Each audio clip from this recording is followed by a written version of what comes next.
L'avion a décollé, mais il n'est jamais atterri. Installez-vous confortablement.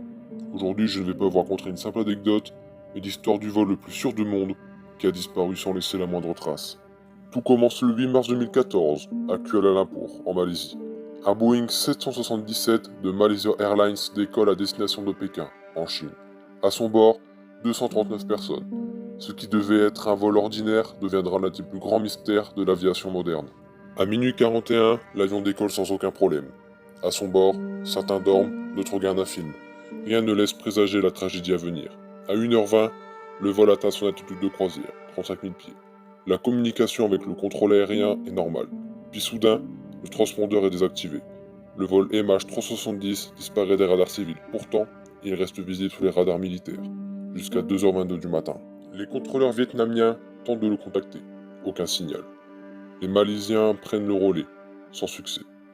Les radars militaires capturent alors quelque chose d'inattendu. L'avion change de cap. Au lieu de poursuivre vers Pékin, il fait demi-tour et s'enfonce vers l'immensité de l'océan Indien. À 7h24, Malaysia Airlines déclare officiellement le vol disparu et les familles s'effondrent.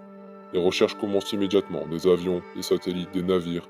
Le monde entier se mobilise, mais rien, pas une trace. En avril 2014, un nouvel espoir émerge. Des signaux acoustiques sont détectés dans l'océan Indien. Un robot sous-marin, Bluefin 21, plonge pendant des semaines, mais aucune trace du MH370. En 2018, les recherches reprennent. Au total, 150 millions de dollars. Résultat, toujours rien. La Malaisie déclare finalement que la véritable cause reste inconnue. En 2015, un morceau d'aile est retrouvé sur l'île de la Réunion, puis d'autres fragments sur les plages du Mozambique et de l'Afrique du Sud. La preuve, l'avion s'est bel et bien écrasé dans l'océan Indien. Mais comment? Pourquoi? De nombreuses théories voient le jour. Certains pensent à un suicide du pilote, Zahar Yamatsa. Chez lui, les enquêteurs découvrent un simulateur de vol, avec une trajectoire identique à celle du MH370. D'autres parlent d'un détournement, d'un incendie à bord, ou même d'une opération gouvernementale secrète. Aucune de ces théories n'a été prouvée. 10 ans plus tard, le mystère reste entier. 239 vies, un avion disparu, et plus de questions que de réponses. Que pensez-vous que s'est-il réellement passé cette nuit-là?